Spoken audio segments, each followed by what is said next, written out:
everybody. It's Mark with Eggers and Bacon. As some of you guys know, Carrie Ann and I, we are the leaders for the Poultry Club for our local 4-H.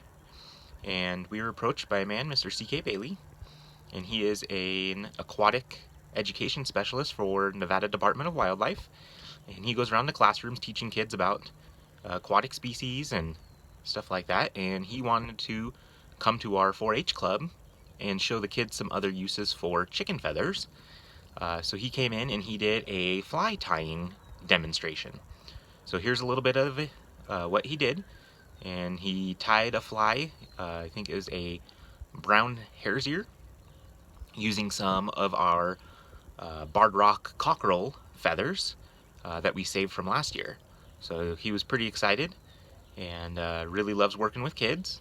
So here's a little video of what he did for us. He brought a bunch of different feathers, pheasant, peacock, specially dyed feathers specifically for fly tying.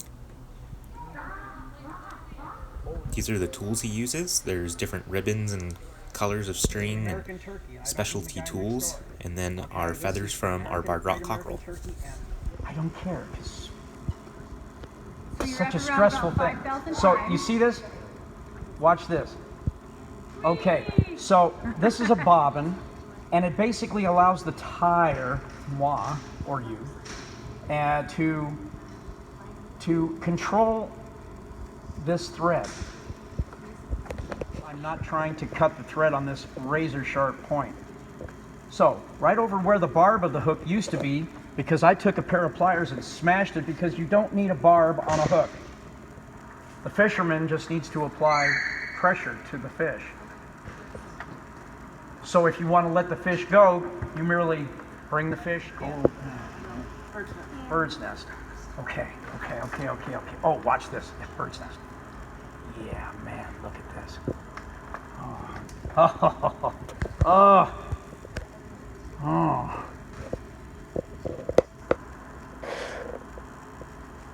And I'm going to pluck some of the barbules of this feather off. Nope, not that.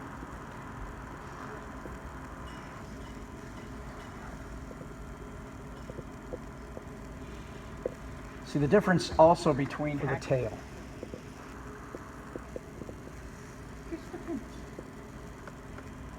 Just a pinch is right. And now I'm using this thread to tie it in. So aren't exactly like, these really crazy hackle feathers. Those are just ordinary feathers, which we see molted more often than the hackle. Right. That basically, this is stuff that you'd be throwing away. Right? Well, I'm not throwing it away. In fact, there was some of our tires in the Carson Fly Fishing Club. We got together over at Lower Twin Lake. Oh, see that? Now, can you see that? Yeah. Can you see that? Wax on the thread. It's not like, it doesn't attract fish. This wax is going to attract rabbit. This is rabbit fur mixed in, because I'm from Hollywood originally. It's got to have some sparkle. Got to have some flash, man. Okay? And so what I'm doing is I'm putting some of this, it's known as dubbing, rabbit dubbing. And what I'm going to do is I'm going to make a body, an abdomen of this fly. Isn't that cool? Well, watch what we're going to do. The magic hasn't happened quite yet. The magic's about to happen.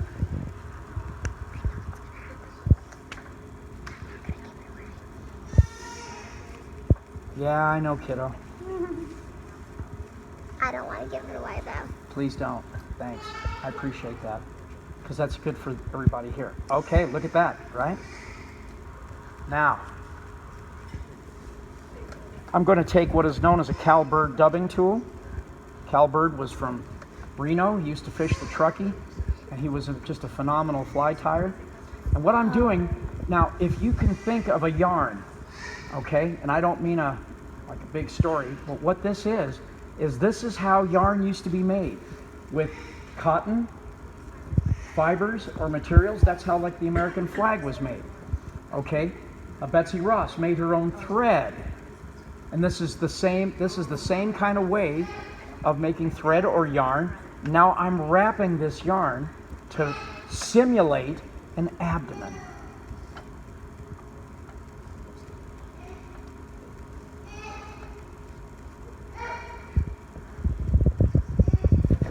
See, and you can move it around. When you make your own flies, you can, like Burger King said, you have it your way.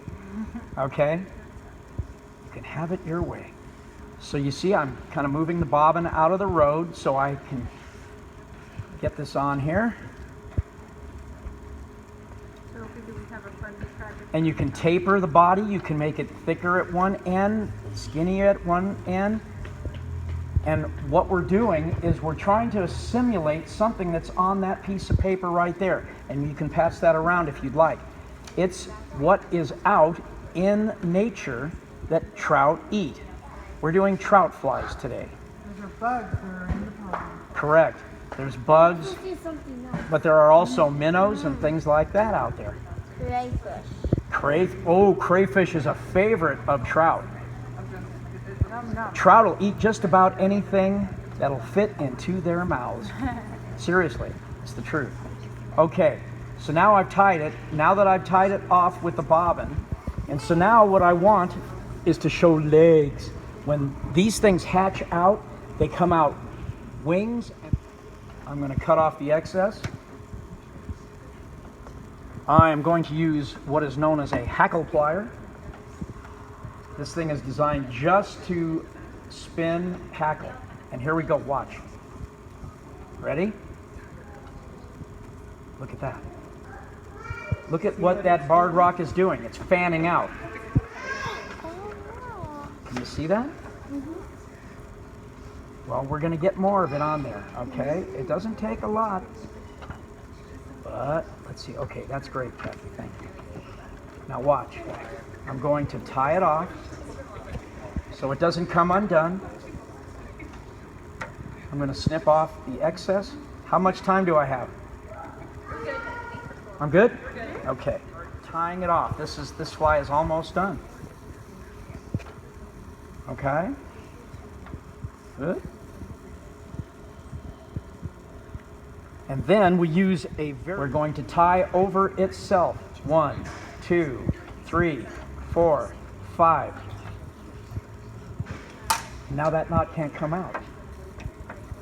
How's that? Cool. Now, here's what I'm going to do. Here's the final product. It's actually a bird's nest, not a brown hare's ear. But it's pretty cool to be able to keep this fly with feathers from our barred rock. So we don't want to So over the weekend, we butchered some cockerels, and we went ahead and saved some hides.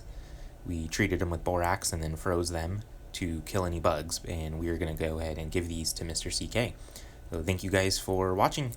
Have a great week.